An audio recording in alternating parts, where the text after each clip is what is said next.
It is a cloudy, rainy, dreary Monday, January 9th. Welcome to the special Monday edition of Bethea's Byte Reloaded live. I'm Ernest Bethea, the last outlaw. Bethea's Byte Reloaded, as you know, is the home for news, opinions, debates, your voice, and justice served. I gotta let you guys know, I'm opening this thing up, and for lack of a better phrase, I am coming in naked. Let me explain what I mean. I have no set format. I'm going by exactly what I promised you.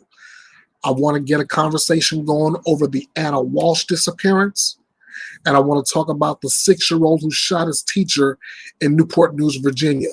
But other than that, I have no set format. I'm looking for my guests to arrive at any time. The only thing I have are photos to share and news updates as I got them. So, like I said, I'm literally coming on here cold, and I'm coming here naked. I've got nothing as far as the format goes. So now that I got that out of the way, let's get it. Let me start off by sharing this here.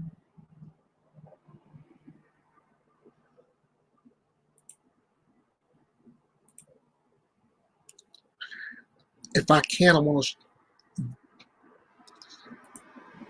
to start off with showing off the photos that supplied by ABC News as I give you the information regarding the 6-year-old.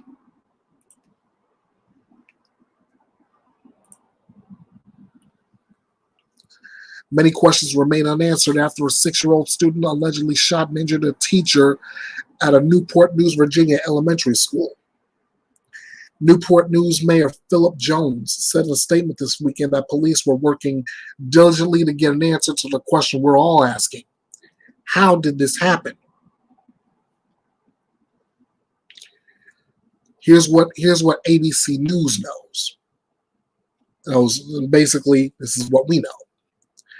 A Rich Neck elementary school teacher, described as a woman in her 30s, was shot with a handgun on this past Friday in a first grade classroom. She was hospitalized with life-threatening injuries. The mayor told CNN that she is in stable condition.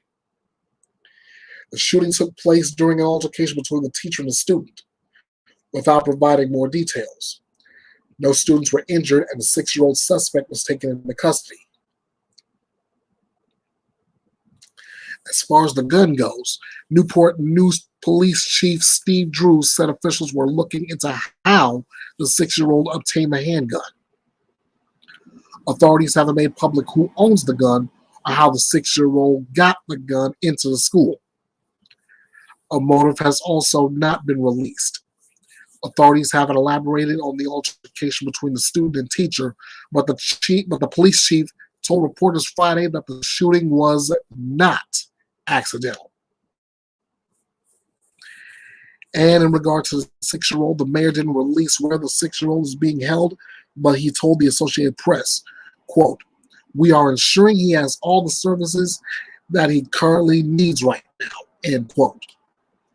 When asked by CNN on Sunday what will happen next for the suspect and if the 6-year-old's parents could be held responsible, the mayor replied, "There's a lot of questions we have to answer. Because it remains an investigation, we're going to let itself work out before we rush to judgment at this time. The individuals responsible will be held accountable. I promise you that." Honestly,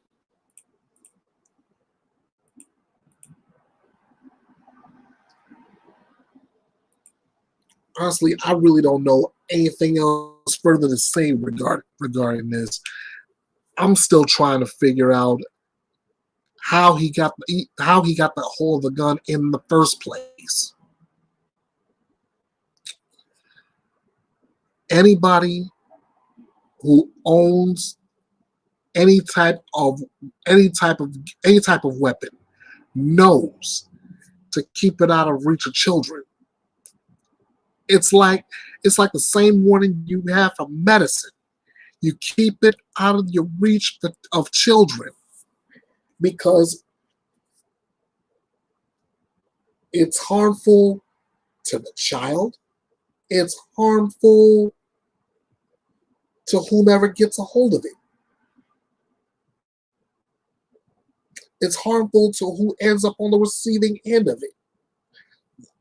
Like this teacher, 30 years old, in stable condition, but she has life-threatening injuries.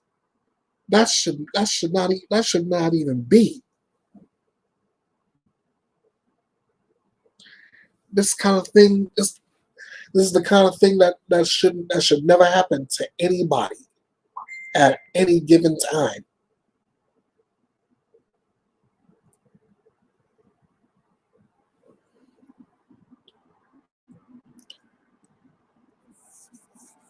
And I'm saying this as a parent myself. I don't own a gun, thank God. But if I did, I'd have it put somewhere my child couldn't even think of reaching it. Why? I'm going to sum it up in one word: fear. Fear that my child could get a hold of it and hurt himself or herself. Fear that the child could end up with it and hurt me, my wife, my friends, my family members, or anyone outside of this home. That's one reason why I would keep it away if I had one. Another reason, it's just common sense. It's just common sense. Like I said, you treat weapons like this like you would do your medicine. You keep it separate from the child. You keep it out of its reach. If you don't, you're gonna get hurt. Pure and simple. Pure and simple.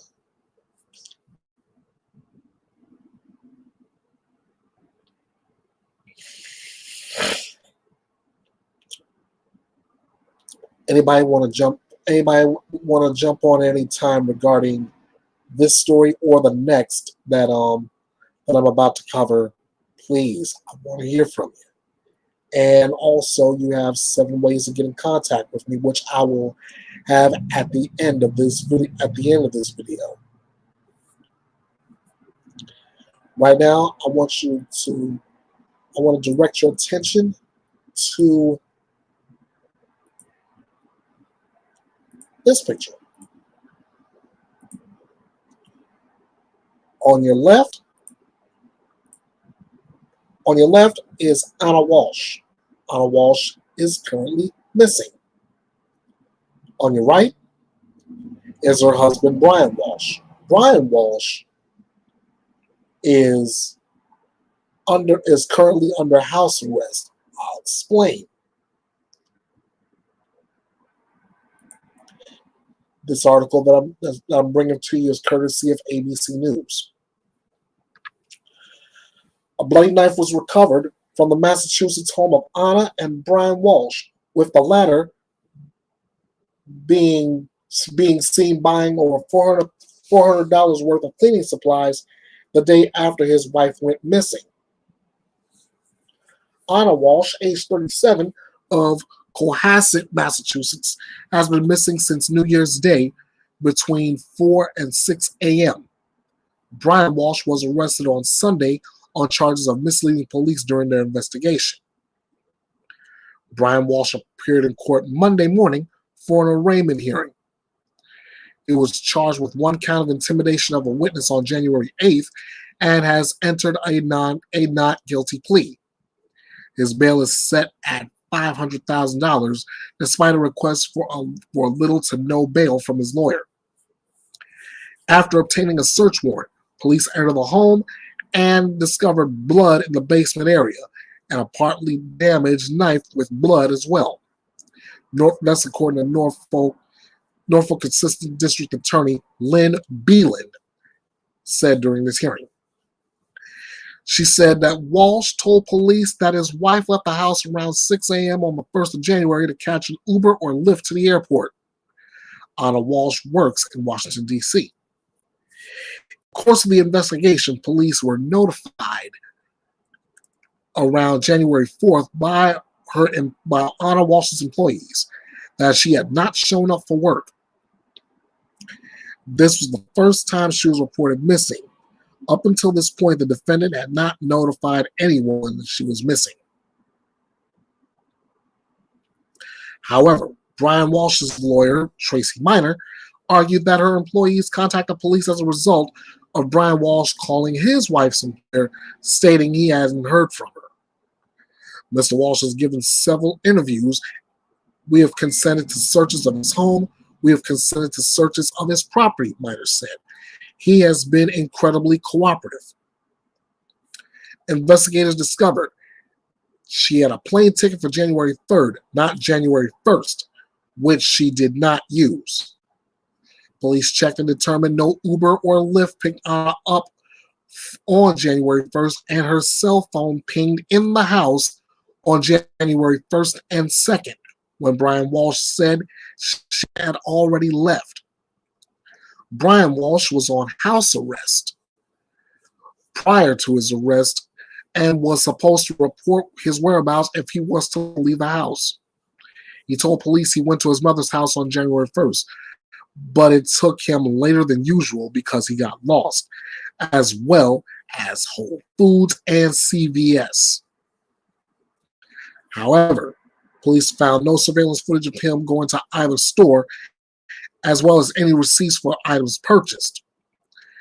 On January 2nd, Brian Welshe reported that he took his son ice cream. After checking surveillance, it was discovered he went to Home Depot sometime after 4 p.m. and purchased $450 worth of cleaning supplies, including mops, a bucket, tops, cleaning products, cloths, and various kinds of tape. Beeland said, Your Honor, these various statements caused us late in the investigation to the point during the time frame when he didn't report his wife and gave various statements. That allowed him time to either clean up evidence, dispose of evidence, and causing a delay. Minor argued that since he is not charged with murder and has been in the house under constant police presence, Brian Welshe should be given low or no bail until a federal court makes a decision. However, the judge denied her request. Anna and Brian Welshe have 3 children, ages 2, 4, and 6. With Brian Welshe on house arrest, it is unclear at this time who has custody of the children. Now, after reading that article,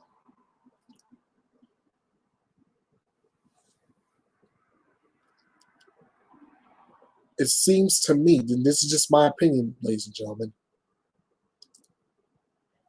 it seems to me that Brian Welshe has done a great deal of exercise without actually having to go to a gym. What do I mean? He is literally jumping and stretching himself to make himself look as innocent as possible. If he didn't have to, if he had nothing to do with his wife's disappearance, Why mislead police? If he had nothing to do with his wife's disappearance, why go on and why go on and hide that fact?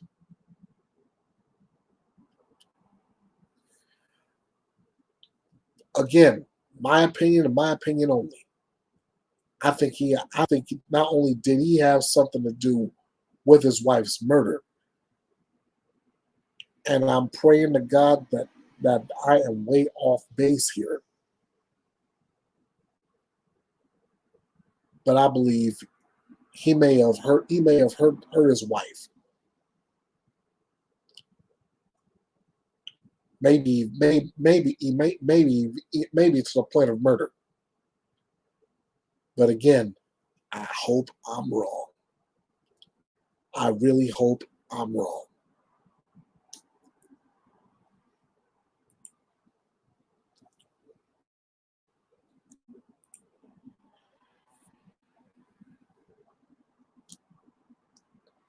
I'm gonna open up YouTube, and I'm gonna post up a few missing persons reports. And again, as always, ladies and gentlemen, this is something I urge everyone,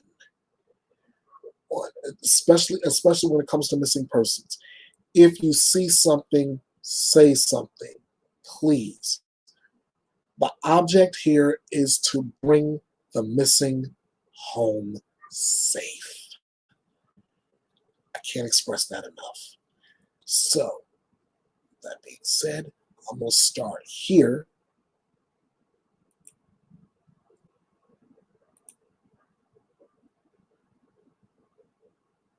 This setup, and a quick shout out to ArcticFox True Crime, just to let you know, I will be sharing this on my YouTube community tab.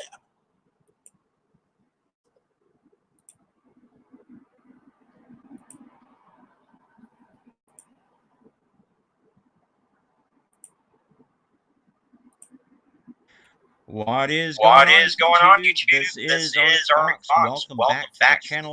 Today we are looking at the missing persons case of 33-year-old Sally Moody McDuffie, who is missing out of Asheboro, North Carolina. The Randolph County Sheriff's Office is asking for the public's help in locating the missing woman, who was last seen in the area of Little River Road in Asheboro yesterday, January the 8th, 2023, at around 12:30 a.m. She was wearing a dark colored hoodie with dark pants and white shoes. She currently does not have her phone with her. Sally is 5'4" tall and weighs 130 pounds, with brown hair and brown eyes, and has a tattoo of a skull on her chest. Anyone with information on Sally or her whereabouts is asked to contact the Randolph County Sheriff's Office at 336-318-6699. Guys, we are getting this case in that critical 24 to 48 hour period where we can make the biggest difference in trying to locate Sally and bring her home safe.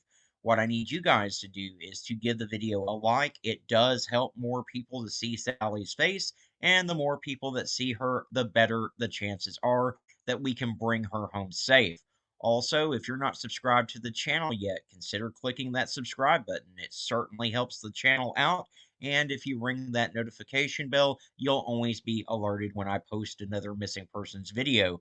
But the most important thing that I'm asking for you to do above anything else right now is to simply click that share button. Share this to your Facebook, your Twitter, your Instagram, wherever you have social media, guys. It only takes 1 second of your time to do, and it can make all the difference in the world in whether we're able to find Sally and bring her home safe or not. As always, guys, I do want to thank you so much for tuning in and watching. I appreciate each and every single one of you. Y'all be kind to one another out there, and let's bring Sally home safe.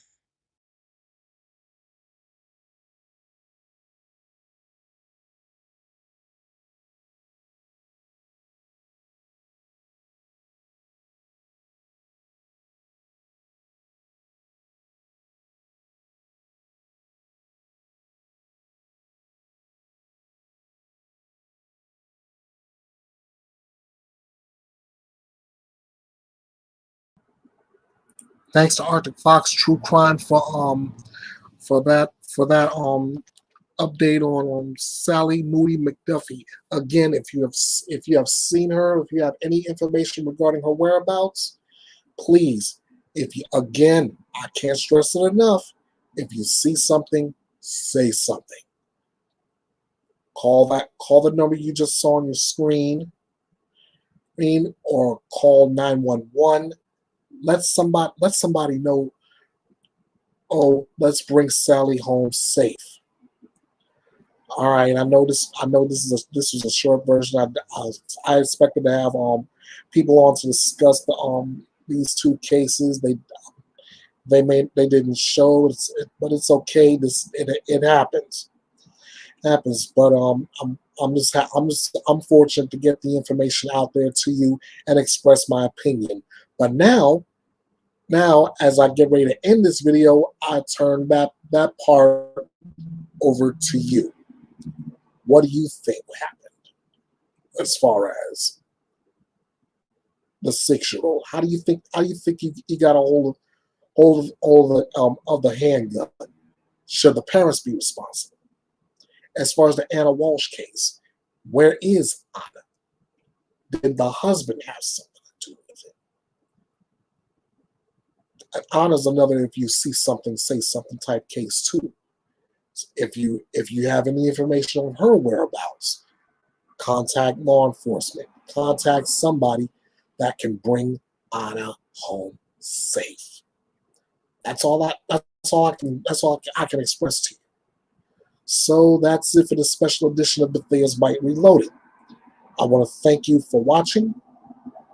Thank you for taking your time out of your busy Monday, and I know it's a busy Monday. I know everybody in the real crime community is all over Anna. They're all over Madalena Kojakari. They're all over the Idaho 4. And those murders, if you took the time to watch, I appreciate it. I look forward to seeing you again. I will have different videos posted throughout the week. And I'll be back live again on this Sunday, 6 p.m. Eastern, 3 p.m. Pacific. So get ready. It's all again. Until next time, you know what to do.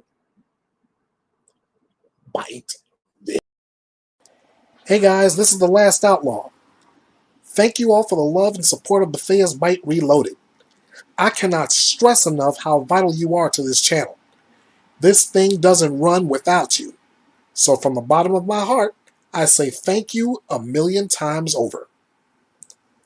Bethea's Byte Reloaded is all over social media, so you have other ways to keep in contact with me in all things in the real crime community. I'm on Facebook at Bethea's Byte Reloaded TC. I'm on Twitter at EKB316. I'm here on YouTube at Bethea's Byte Reloaded. That's with and without the punctuation marks. I'm on Instagram at EB The Last Outlaw. My stories are also posted to TikTok at King of Hearts 316 2021.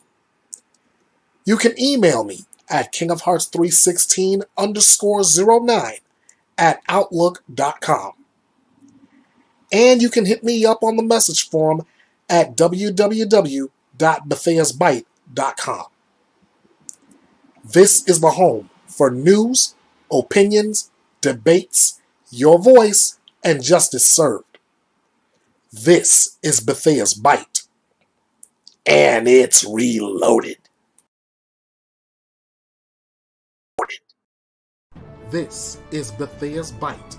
And it's reloaded.